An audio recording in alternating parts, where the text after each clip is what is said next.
On this podcast, we explore the many dimensions of spirituality and how they intersect with everyday life.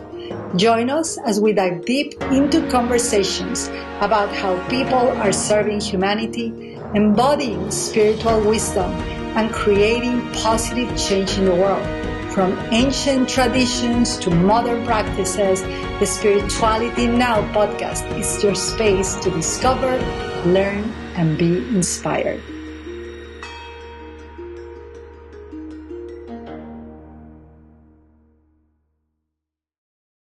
Welcome to the Spirituality Now podcast. I am your host, Ivonne Delaflor, and today I have an interesting topic, and let me tell you why.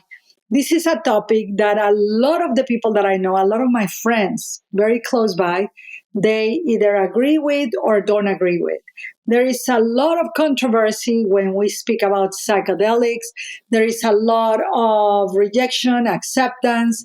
There's a lot of studies, no studies. So there's a lot of buzz. But the truth is that we need to hear from an expert, have an open mind into what is the sacred aspect of this. So we're going to talk about that. And we're going to talk about what is sacred integration, the divine path of healing. And we are going to talk it with really someone that has been immersed in this, I believe, for lifetimes.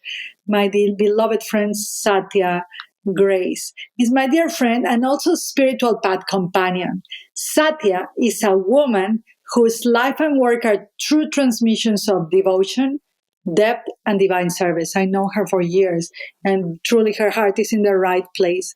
Satya has been a pioneer in the field of psychedelic assisted healing for over 3 decades. I love to emphasize the assisted healing because nowadays everybody goes into, I'm going to do psychedelic this, psychedelic that, and it sounds like cool instead of like the medical aspects of it, right? Or the sacredness of it. She began her path in 1994 through a psilocybin therapy apprenticeship. I'm being mindful how I say this, and deepened her practice with ayahuasca beginning in 1998. Her journey has woven together ancient Peruvian traditions, the Santo Daime lineage, and over 1,000 facilitated ceremonies. Wow. Satya supports leaders and visionaries through bespoke, trauma-informed retreats held in beautiful, nature-based settings where true rebirth and integration can occur. She is also the co-founder of the Ayahuasca Integration Alliance and offers a groundbreaking 6-month sacred integration facilitator certification, a much-needed bridge between the moment of breakthrough and the path of embodiment. Satya is also an ordained priestess who transmits divine frequencies through everything she does. She's also a certified transcendental rebirthing master trainer, a certified cardiologist, works with sacred geometry, so much more. She's just very humble. Everybody that we invite, their bios are like so humble that I am always adding a little bit more on them. She's always helping others embody their essence through love, wisdom, and spiritual sovereignty. My beloved Satya, this has been so long coming. Welcome to the show. My heart is overflowing with joy, always to be with you, and for this auspicious moment we finally joined together in the podcast. Thank Right, you. and these are important times in humanity. So, but before we dive into this rich and I believe necessary conversation, I want to share something personal. Satya knows this, but I myself have not been called to walk the path of plant medicine, at least not yet. I've never taken ayahuasca or any psychedelic, I want to call it sacrament, not out of resistance. I did once, I think, in the therapy, I had a car accident incident, and they gave me so much stuff that my DMT naturally developed in my brain. I was on things that I don't even can pronounce, and morphine and all of that. But just as a sacred container being called, I have not yet feel the call yet. However, it's not out of resistance, but because I've always known that my own system, my brain naturally has produces an abundance of DMT, and my world is pretty weird. What I see is pretty weird, but I'm really open, and I can feel the healing of people. I've witnessed it with the people that come with Satya, how incredible their breakthroughs are. So I keep an open mind. And I've received many, many, many visions through prayer, meditation, and direct spiritual initiation of the so-called plant medicine journey.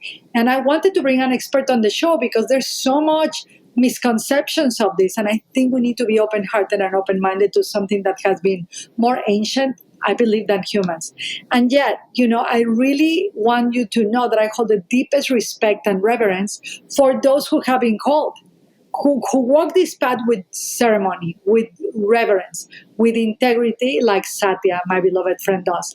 This is why this conversation, I believe, is important, because not everyone is meant to walk the same path, but we can all benefit from the wisdom. I believe that ignorance is more expensive than education, and we need to be educated by the people that walk the path. And we're walking this path together in this podcast, and to learn a little bit more about the sacred service that comes through this initiation. So, Satya, I want to start by you taking us back to the beginning. What called you, what called you into this path of sacred medicine work over 30 years ago? Mm. The succinct answer is I was a seeker very early on, was initiated into Siddha yoga and meditation, and had some profound mystical experiences in my early 20s. I also had some deep wounds and had quite a bit of therapy early on in my life. And at some point, 1993, I found myself in a moment where I really felt like I needed help, and I was diligent in my spiritual practice, but it wasn't meeting me in the place that I needed. And I put out a prayer and I said these words: I need help, and I know I need to find a therapist, but I need something more intensive. I had no idea what I meant. And literally a week or two later, I was having dinner with some friends at the ashram I attended, and I just could tell something was really different about them. And so I kept asking, "What's happening with you? What's different? Something's different." Eventually, they fessed up and they said, "We've been seeing a therapist." It was a couple, and he spends the whole day with us every month or two, and he does this intensive work. Well, bells and whistles went off when I heard that word. It was like, oh, I've got to meet this person. So, long story short, they introduced me. I started seeing him, at first not knowing anything about what these intensive days were, but eventually came to find out that he had been trained to work with, the primary path was psilocybin, coming through the tradition of Maria Sabina. However, it had also been evolved by the work of Salvador Roquette, a psychiatrist from Mexico, and he had woven in various different therapeutic methodologies, as well as MDMA therapy, ketamine, and I think that was, and a little LSD. But primarily it was a path of mushrooms, sacred mushrooms. Wow. So is that, would you call this like a spiritual turning point in your life? I think it was the beginning of it, for sure. I think I had various different turning points, evolutions of that. But yes, I think it was. And I think to back that up, I would say I was on fire to find my calling, to find, my path of service in the deepest way. And I had, at that point, was certified as an alchemical hypnotherapist. I was certified as a facilitator in holodynamics work. I had various trainings in body work and craniosacral, and I was a meditation teacher, and I was various things, trainings in transformational coaching. But nothing quite met that place that was like, something is calling me. So I landed in this work for my own healing. And about a year and a half later, had a journey with the medicine, and was literally shown, I was at a crossroads, told that I had done this work before in service as a healer, And if I said yes, an opportunity to train in this work would open for me. So you can imagine I said yes. You can imagine, right?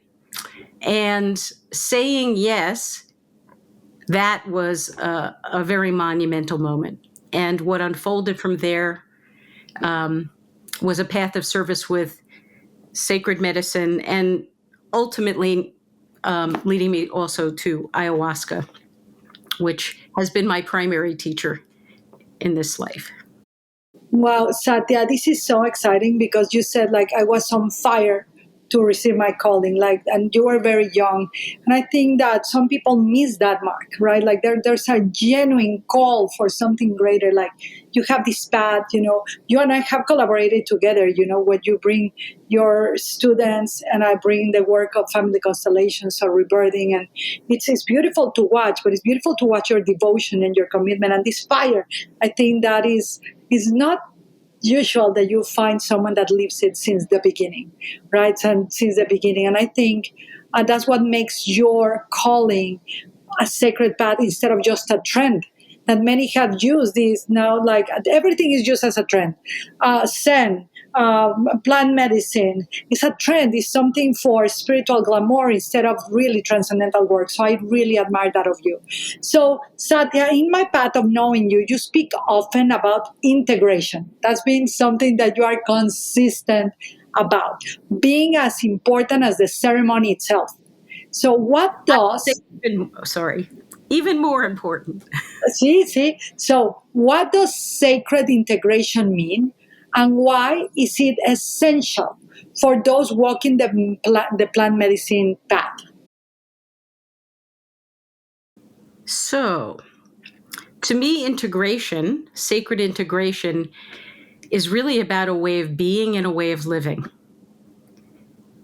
that is oriented toward unfolding from the inside out and embodying our wholeness and our interconnectedness with all consciousness, with all sentient beings.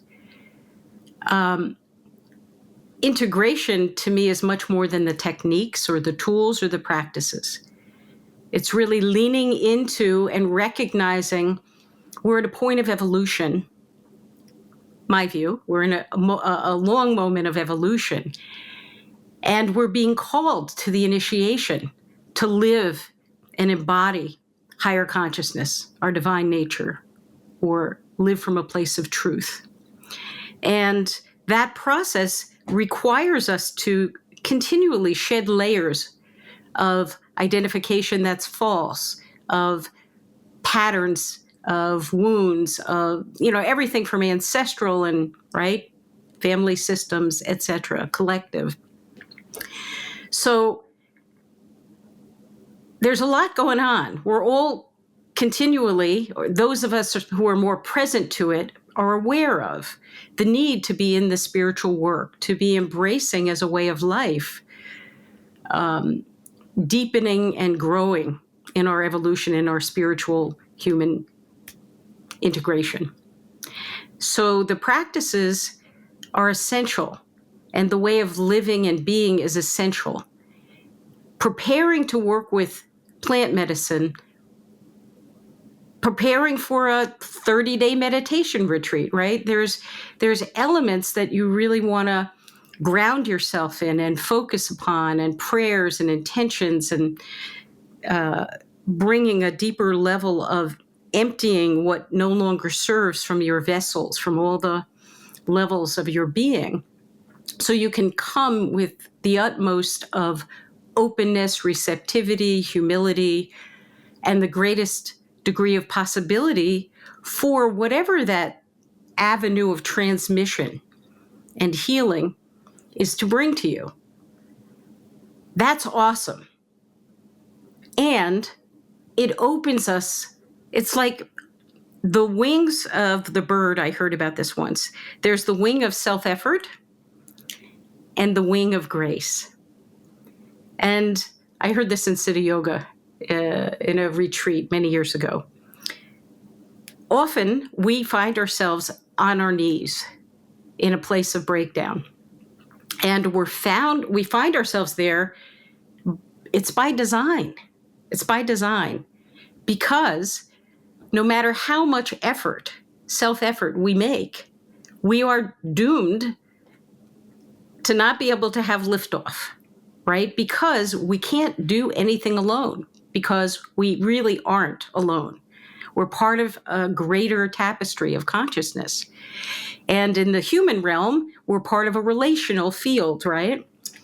And so we have to come to that place of surrender and humility and receptivity to open to receive help, the grace of the divine, whether that grace comes in the form of another human, a therapist, a friend, a teacher, whether it comes in the form of an animal to comfort us, or Mother Nature, or the divine in some manifestation. So in that moment of breakdown, when we open ourselves and ask for help, it opens a portal for grace. And then we have the wings of grace and the wings of, pardon the pun, self-effort working together, and the bird can fly. So I might have lost the thread of answering your question a little bit. No, But this is beautiful. This is yeah, beautiful because we're talking about the essential part of integration is practically, embodiment and being able to fly, being able to use all of your humanness. And I love the part of like we're not alone. And I love when you said like we need support, whether it's an animal. I love how you share that. Now, Satya, I think this is very clear, and I was very, very, very opening. Maybe we'll get some reels from this because it was super deep. Now, when so there are so many people being called or sometimes rushing into psychedelic experiences. This is a question that I've always had, right? What would you say to someone who is considering it but doesn't feel fully prepared or supported? great question. And I'm really happy to be I'm happy to be here to answer that question. So I would like to preface it, if that would be okay, with one statement that speaks to something you said in the introduction. And that is, I've met many, many people along the way who've had a lot of criticism of working with sacred plant medicine. And I've done a lot of work internally, praying, meditating, and also asking, the consciousness of the plant medicines about this very question. And what I've come to understand is that the consciousness that creates form has created these sacred plants with higher consciousness. They are medicines given to help humanity in our evolution. And there really are no shortcuts, meaning the medicine can help you move from here to there much more quickly in time, but only if you're willing to do the work that's required to prepare and integrate and take responsibility for that transformation. So we can have whatever level of transformation we're willing to show up for, meet, work for, stand for. So there's no shortcuts, but there is a possibility of deepening and acceleration and opening ourselves to the wing of grace that flows through the medicine. And now here's the thing I'm going to say. And it's crucial to put yourself in a container that is clear, that is clean, that is aligned with the divine, with wise guidance, experienced wise guidance, and optimally with someone or someones who also have a deep understanding of who you are and where you come from, culturally, etc. Because for many people coming from the United States, hopping on a plane to go down to South America, working with indigenous elders, even if you're fortunate enough to have been guided to those that are excellent, often can leave some pretty big gaps, because the people who grew up in the Amazon have a very different relationship with life, with nature, with existence than we often people do here in America, for example, who live like separate,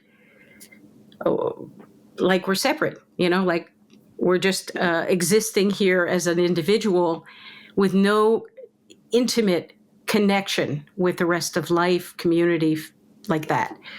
So it's very important to take time, slow down, really listen deeply, get to know. I recommend get to know who you're going to work with in advance. I know a lot of people show up at ceremonies and haven't met who they're working with, and in 48 hours, that person's out of town. I'm not saying that never can be of the highest for someone. I'm not here to, judge or pontificate. You should do this. But I will say that I've had so many people come to me who were in breakdown after having profound experience with the medicine, but not really having a clue what to do with what they received. I've also had people who've had experiences come to me who were very distraught because they were really left in a very difficult place, and there was no container.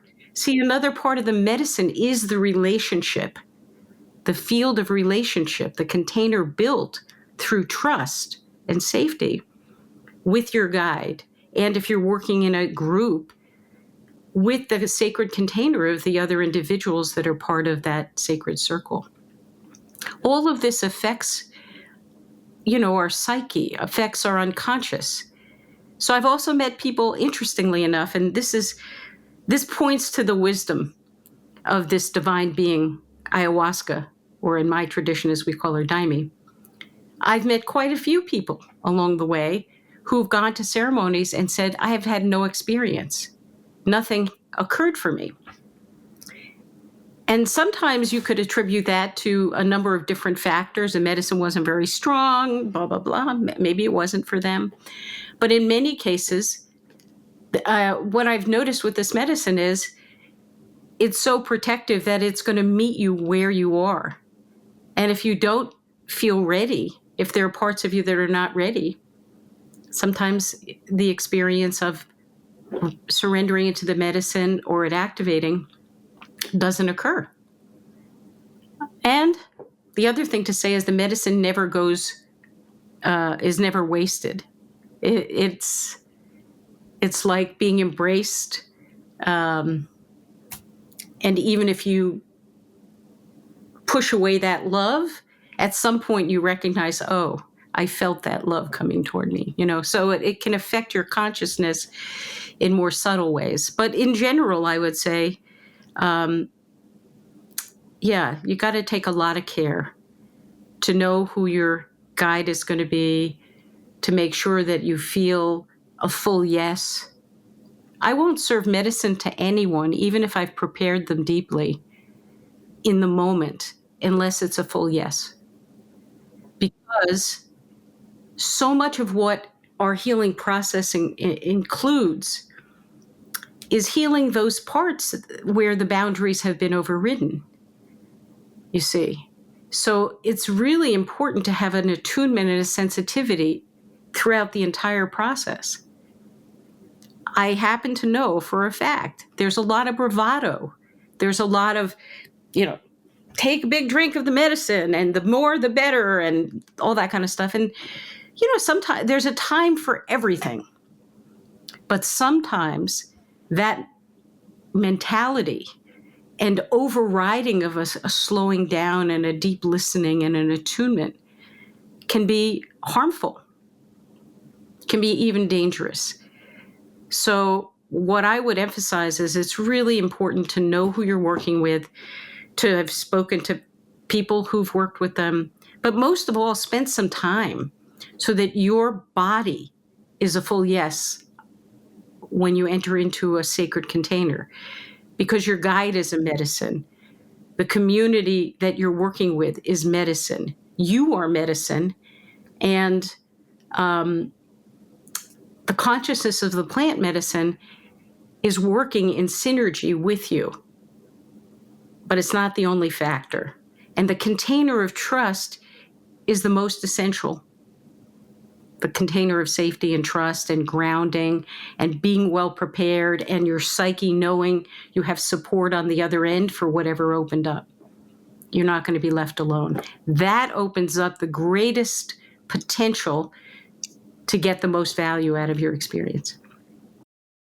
Wow, Satya, I love, because my next question, you already covered most of my questions. You really just differentiated what makes your retreats or your presence different. And I love that you are telling people to research and to see who's going to facilitate with you and how important is the field.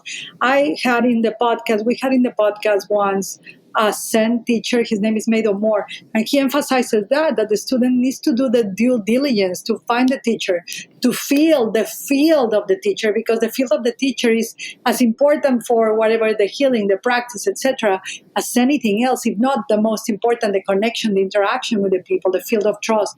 And I love that you are offering this. This makes the connection with you and your retreat so unique and differentiate from so many what you call bravado, which is spiritual bravado. I know so many people that I love dear to my heart that is like every weekend let's do one. They even do rave parties and they put and then they call it sacred, but I see the people more fragmented than before. So I love that you offer the support, the companionship, kind of the doula-ship, right, for this sacred medicine journey. That's why I believe this called the medicine journey, right, and healing medicine for so many people. So I think that's what makes it unique, that you offer safety, you are trauma-informed care, and you also have this priestess transmission that I can feel it. So, Satya, you recently co-founded the Ayahuasca Integration Alliance,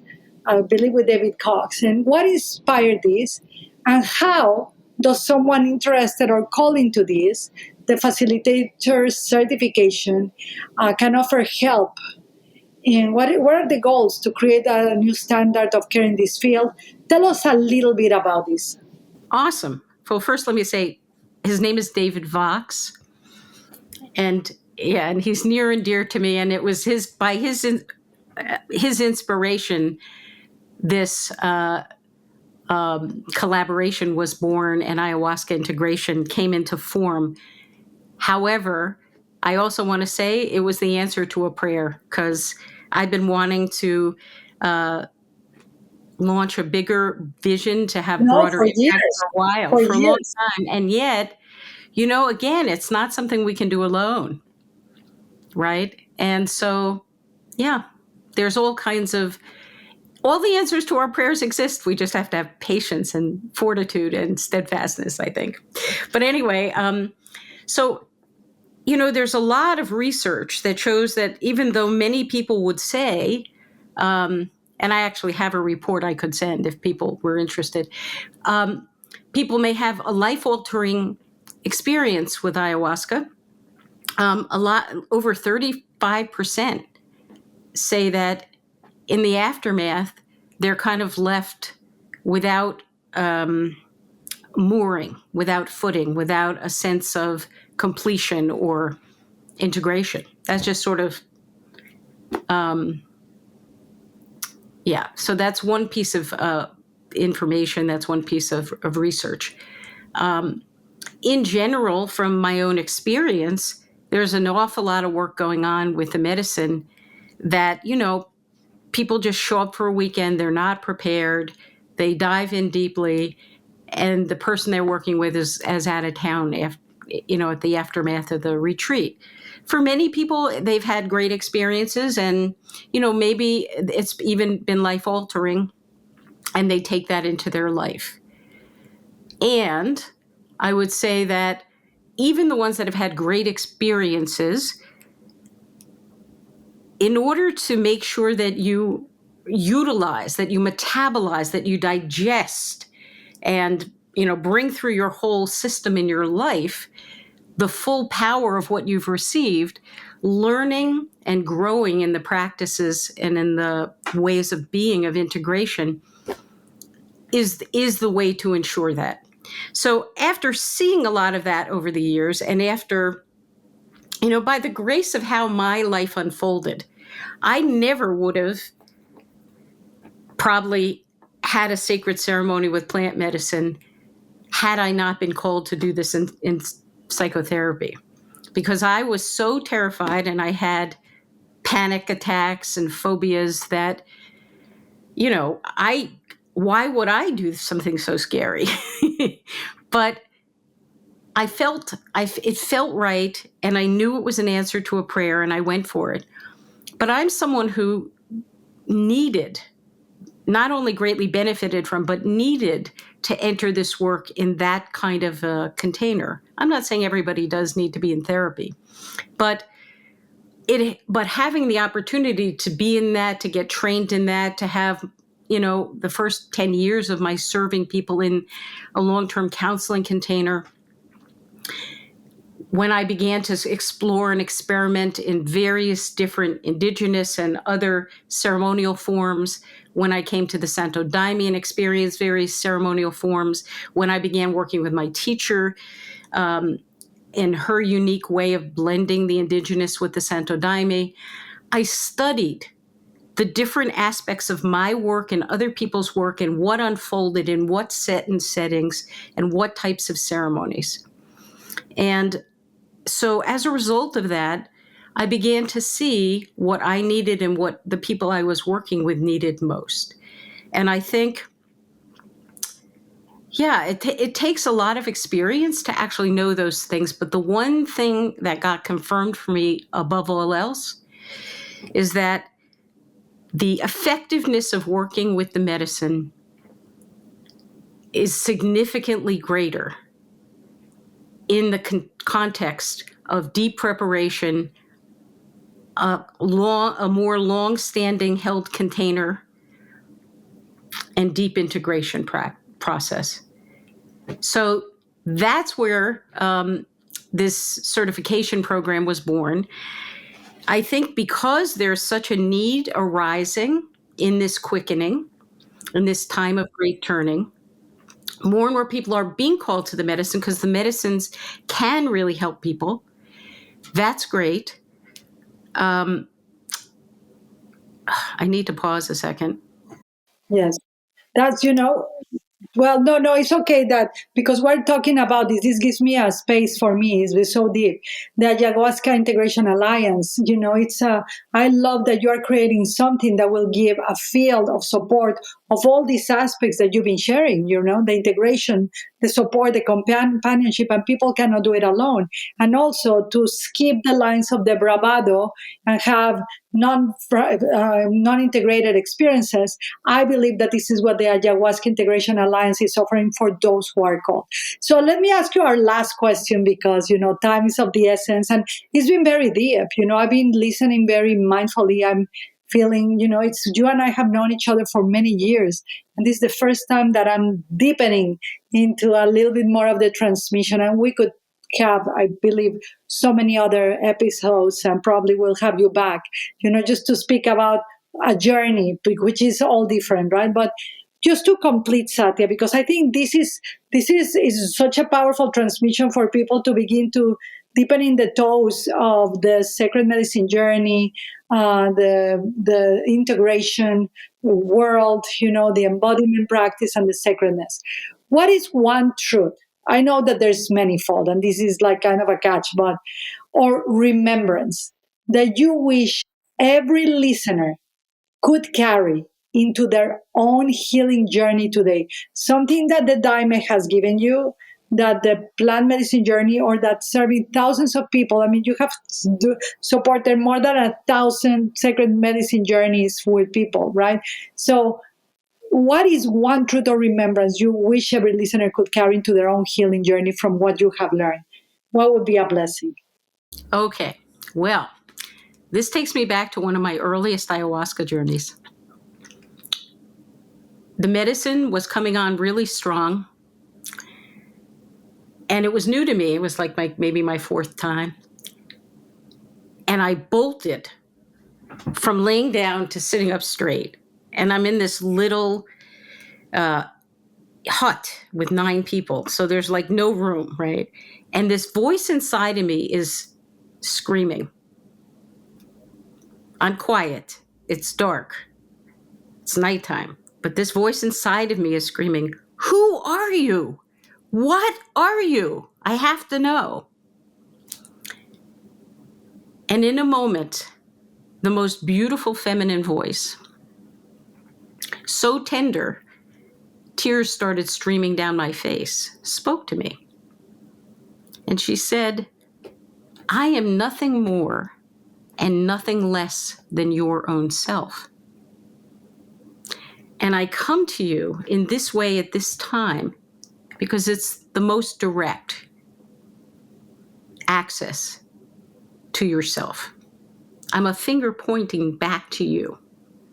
And having been in a tradition, with a guru in Siddha Yoga previous to that, I comprehended this is a guru-disciple relationship. This is a mirror of my own self. I laid down and I became a disciple. I surrendered in that moment. And I also want to say, it pointed me to the comprehension of revelation.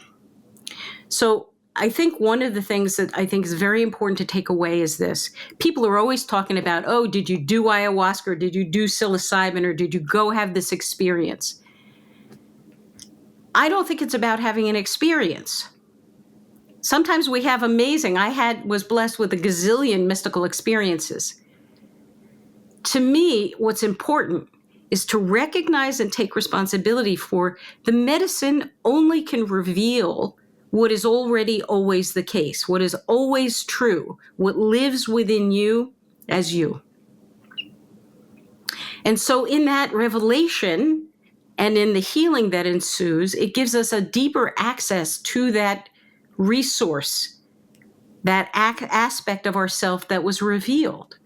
Then it's our job to do the work to tend that, to strengthen in that, to grow in that, to tend the parts that arise that need healing and clearing and release and transformation, and to keep coming back into the present moment. Because the moment I talk about the experience I had in the past, I'm in the past, I'm not in the present. And then I've lost access to what was revealed and is actually the truth. So I think my underscoring here is that recognize that these sacred medicines are sacred beings, sacred consciousness, can only show you what already exists within you and within the universe. And to claim it, to take responsibility for the revelations, the gifts you're given, and then keep accessing them and growing your connection in the present moment. It also reminds me of our work with Brilliant Futures. Like listening for the whispering of the future that's here right now and making a choice to live and unfold from that place. So, thank you. Wow, Satya, do you see me like mesmerized? Thank you so much, Satya, for your presence, your service, your embodiment, what you are creating with David Box, for the safe and sovereign spaces you are created for and creating still for so many souls around the world. I really can't wait to see you and hug you. Please, Satya, tell us, just give our listeners, we're going to post all of this, okay? But how can people work with you? Do they send you a message? Do they send you an email? We'll put everything of the information, but just let people know where they can find you. Okay. So first of all, if you're somebody who's thinking about doing medicine work or you're already engaged in it and you don't have the kind of container for your integration process, or you're just curious about it, you can go to Ayahuasca Integration Alliance. So you can go to Ayahuasca Integration Alliance. Also on my website, you'll be able to find that there's links to the Sacred Integration Facilitator Certification Training and also to Sacred Integration groups. And you can go to my website if you're someone who feels called to do a solo journey, someone who feels that is what would resonate most for you. Because a lot of people feel the call to have that initiatory work, that transcendental rebirth happen in a more private and sacred way, then you can contact me at my website, satyalindagrace.com. And you'll see ways there to be in touch with me. Well, Thank you so much, Ivonne. Yeah, you are such a gift. I love you so very much. Thank you for coming to educate again. This is such a privilege to have you, and the podcast is open for you. We'll just make sure to schedule it, and then we'll put. She's also in all social media channels, Instagram, Facebook. We will make sure to put all of the websites, all of the social medias. Please reach out to them. And Satya, one question: you said that you could hand out that you had like a paper of research that you could send to our listeners. How about if they send you a message through your website saying that they listen to the podcast, you can send it to them directly? Yeah, I can do that. I also can provide a number of other. Perfect. Okay. Perfect. Whatever. So reach out to Satya, tell her, I listen to the Spirituality Now podcast. I want to read some of the research, and she will directly send it to you. So we'll make sure to put all of her information. So Satya, beloved, thank you. Everyone, please Thank you stay. so much, Ivonne. Yeah, please stay focused, everyone. Don't give your power away into propaganda and all of the detours of your attention. This is the most important time in humanity to be embodied, to be integrated, to have a sacred container, as Satya said, to have clear guidance, clear teachers. I believe it's the duty of the student to find the teacher, not the other way around. And so just keep being positive, not biased, but positive human that contributes to the good of humanity, because existence would not be complete without you. Thank you, beloved Satya. Gracias, amigos. I will see you next time. Un besito. Adios. Adios. Thank you for tuning into the Spirituality Now podcast. We hope today's episode has inspired and empowered you on your spiritual journey. If you enjoyed this conversation, please subscribe, leave a review, and share it with others who may benefit from it. Remember, spirituality is not just something we practice. It is how we live, how we serve, and how we connect. Stay grounded, stay inspired, and keep evolving. Please join us next time for more enlightening discussions. And until then, take care and be well.